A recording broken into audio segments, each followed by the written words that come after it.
We provide you the platform to turn your dreams into reality. Give wings to your aspirations with KR Mangalam University.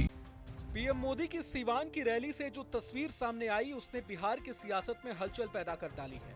PM Modi Siwan में थे। मोदी ने rally कर विरोधियों पर जमकर निशाना साधा, लेकिन पीएम मोदी के भाषण के दौरान मंच पर कुछ ऐसी तस्वीरें देखने को मिली जिसको लेकर बिहार के सियासी हलके में तरह तरह की चर्चाएं होने लगी हैं।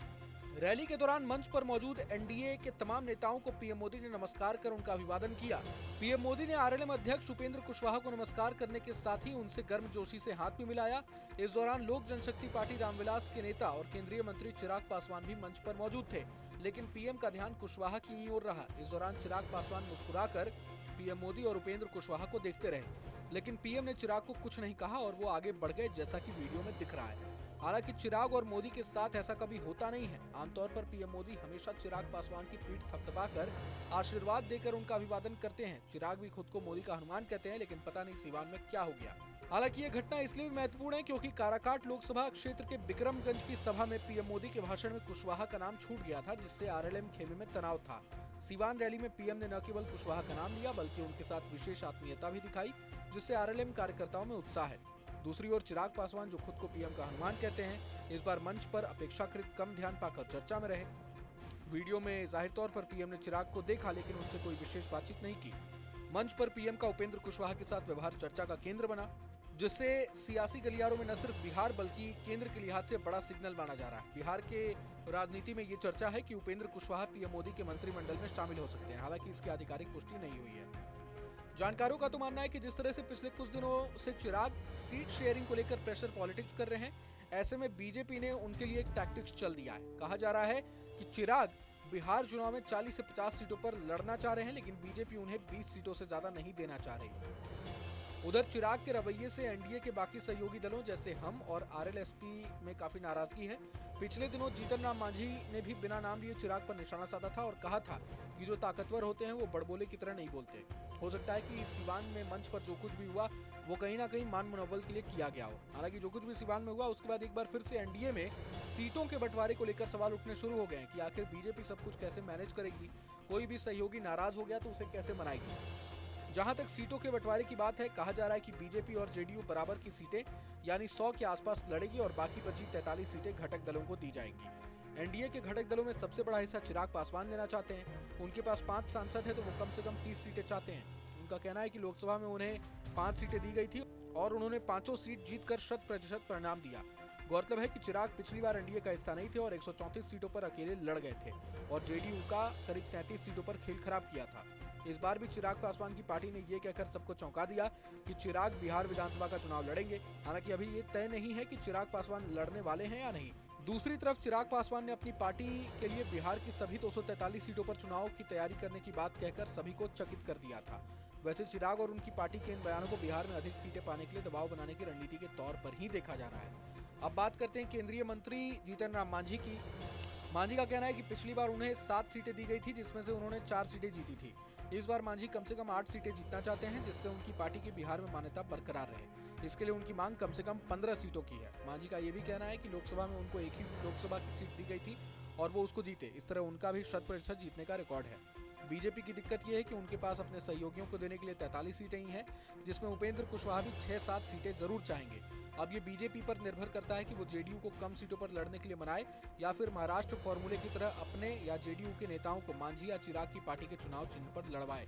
लेकिन मांझी का हालिया बयान बीजेपी की टेंशन बढ़ा सकता है, जिसमें उन्होंने इशारों में चिराग पासवान पर हमला बोला था। मांझी ने चिराग की आरा वाली रैली को लेकर कहा था कि वो पैसे से भीड़ इकट्ठा करते हैं। हालांकि मांझी ने किसी का नाम नहीं लिया था, लेकिन इशारे तो चिराग की ही तरफ थे। बाद में मांझी को चिराग की पार्टी के सांसद राजेश वर्मा ने तगड़ा जवाब भी दिया था। सुनिए।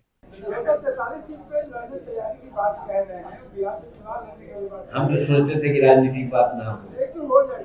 अब जब आए हम आते कहाँ हैं? मांझी साहब की कितनी सीटों पे लड़ने की तैयारी है और चिराग पासवान की लड़ने। देखिए, जो अपने को ताकतवर समझते हैं वो दुनिया को दिखाने के लिए वो कुछ बोलते हैं, लेकिन जो ताकतवर होता है कुछ नहीं बोलता है। वो समय पर आने पर वो अपना वो काम कर देता है। तो इसी प्रकार से जहाँ तक हमारा हिंदुस्तानी अवाम मोर्चा सेकुलर का सवाल है, हम जनमानस में, हम जहानाबाद में, गया में, गांधी मैदान, पटना में, जमालपुर में, दुनिया में दिखला दिया है ताकत। ये लाखों लाख लोग आते हैं बिना पैसा बिना कौड़ी अपने से, कोई मैनेज करते हैं। हमको तो ऐसा पता चला है कि 10-20 कार रहता है, 20 कार में 10 कार या 12 कार रहता है एक जगह में, और 10 कार और आगे चला जाता है दूसरा पोस्ट। यहाँ पर जिंदाबाद जिंदाबाद जिंदाबाद होता है, लगता है बहुत है। फिर वो आगे बढ़ते हैं तो ई जो है फर्स्ट वाला वो चला जाता है 3rd पॉइंट पर, और 2nd पॉइंट पर जिंदाबाद जिंदाबाद। ऐसा हम लोग नहीं करते हैं, भरोसा हम लोग नहीं करते हैं। समय आएगा तो हम लोग दिखला देंगे कि जनता का क्या हम लोग का समर्थन है। और हम लोग अनुशासित पार्टी है, हम अनुशासन में रहना चाहते हैं। हम अभी कहा एक जगह कि 2024 के चुनाव में कहा गया था जीतन मांझी को कि मांझी जी 2 लोकसभा का सीट और 1 राज्यसभा का सीट आपको देंगे, इसको पत्थर का लकीर मान लीजिए। यही भरसल था। अब मिला क्या, आप लोग सामने देखे होंगे, 1 सीट। हम चुप रहे, कुछ नहीं बोले। मेरा कहने का मतलब हम अनुशासन में हम चाहते हैं कि एनडीए की सरकार बनी रहे, नीतीश कुमार और एनडीए की जोड़ी है बनी रहे, ताकि बिहार और भारत के विकास हो। कोई देश चमका करके दूसरों को प्रभाव में ला करके ये करना चाहते हैं कि हम इतना मजबूत हैं, कोई ज़्यादा सीट चाहिए तो उनको मुबारक हो, हम वो नहीं चाहते। कितनी की उम्मीद रखते हैं सर इस विधानसभा में? कितनी की तैयारी है? हम तैयारी अपना सब जगह कर किया है, हमारा तैयारी है। आप देख रहे हैं कि हर जगह हमने बैठक का नाम जो है तो हम लोग वहाँ तैयारी किया है ना, तो उसमें कहीं लड़ेंगे कहीं लड़ाएंगे। एनडीए को वोट ज़्यादा मिले, एनडीए की सीट ज़्यादा मिले, मेरा प्रयास यही होगा। हम उन लोगों से नहीं हैं कि हम चुनाव जब लड़े वहाँ इमामगंज डोरिया में तो कुछ लोग जाने शुरू कर गए, हम उसमें से नहीं हैं। हम सीधे जाएंगे कि एनडीए को वोट दीजिए और जिताइए एनडीए को। तो भाई इधर की राजनीति हम लोग नहीं जानते, हम लोग सीधा सीधे राजनीति जानते हैं। एनडीए जिंदाबाद, नीतीश कुमार जिंदाबाद। अभी कुछ देर पहले मीडिया के माध्यम से हम लोगों ने एक वरिष्ठ नेता और हम लोग के अभिभावक की एक टिप्पणी को सुना। विगत 2 दिन पहले शाहाबाद में हमारे राष्ट्र अध्यक्ष आदरणीय चिराग पासवान जी की एक ऐतिहासिक रैली को पूरे बिहार के लोगों ने देखा, और जिस तरीके से पूरे शाहाबाद के जितने भी हमारे पार्टी के मजबूत कार्यकर्ता हैं, पदाधिकारी हैं और हमारे नेता चिराग पासवान जी के प्रति अपनी आस्था रखते हैं और बदलते हुए बिहार की मजबूती के साथ कल्पना करते हैं, ऐसे तमाम युवा साथी और पार्टी के कार्यकर्ताओं ने वहां पर एकजुटता दिखाकर एक ऐतिहासिक रैली को सफल बनाने का काम किया।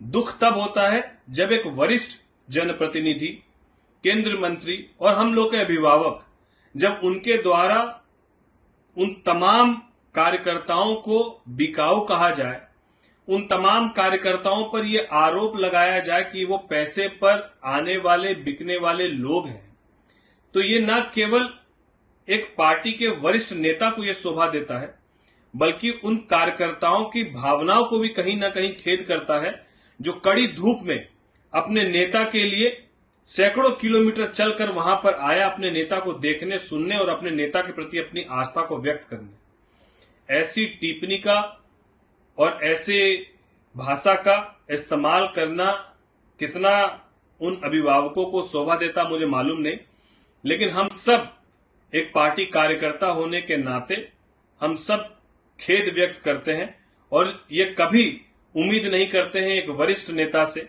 और अभिभावक से कि वो कभी भी, ये किसी के लिए भी शोभनीय नहीं है कि कोई भी किसी भी पार्टी के कार्यकर्ताओं को बिकाऊ कहे, या इस बात को लेकर मैं तो उनको खुले मंच से कहता हूं कि मैं समझ सकता हूं कि ये पीड़ा क्यों है। आप पैसे देकर भी ऐसी भीड़ जुटाइए ना, आपको किसने रोका है?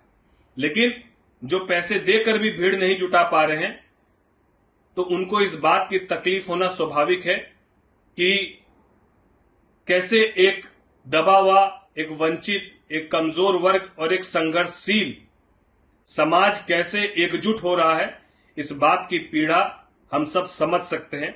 लेकिन मुझे लगता है ये वक्त बिहार को बदलने का है, बिहार को ताकत देने का है और सबको साथ लेकर चलने का है।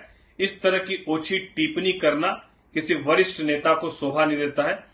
हम लोग ये उम्मीद करते हैं और हम लोग भी इस बात का पूरा ख्याल रखना चाहते हैं कि हम लोग भी अपने स्तर से कभी इस तरह की ना ऊंची हरकतों को करें और ना हम लोग ये उम्मीद करते हैं कि कोई अभिभावक इस तरह की ऊंची हरकत पार्टी के कार्यकर्ताओं के बारे में या इस तरह की टिप्पणी पार्टी के कार्यकर्ताओं को लेकर कहे।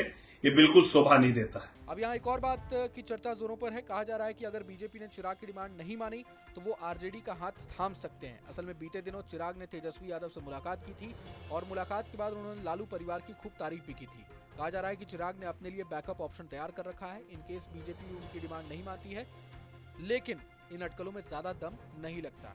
अब वक्त के साथ क्या होता है, क्या बीजेपी सारे सहयोगियों के साथ आसानी से सीट शेयरिंग का फॉर्मूला तैयार कर पाती है या नहीं, या फिर चुनाव से पहले कोई ट्विस्ट देखने को मिलेगा, ये तो वक्त ही बताएगा। पूरे मसले को लेकर आप क्या कुछ सोचते हैं हमें कमेंट बॉक्स में जरूर बताएं। अगर आपको ये वीडियो पसंद आया तो लाइक करें और चैनल को जरूर सब्सक्राइब करें। जहां भक्ति है हर शब्द में, कथाओं में छिपे हैं दिव्य रहस्य और ज्योतिष देता है जीवन को दिशा। धर्म से जुड़ी हर बातों को जानने के लिए हमारे चैनल स्तुति को सब्सक्राइब करें। चैनल पर जाने के लिए इस लिंक पर क्लिक करें।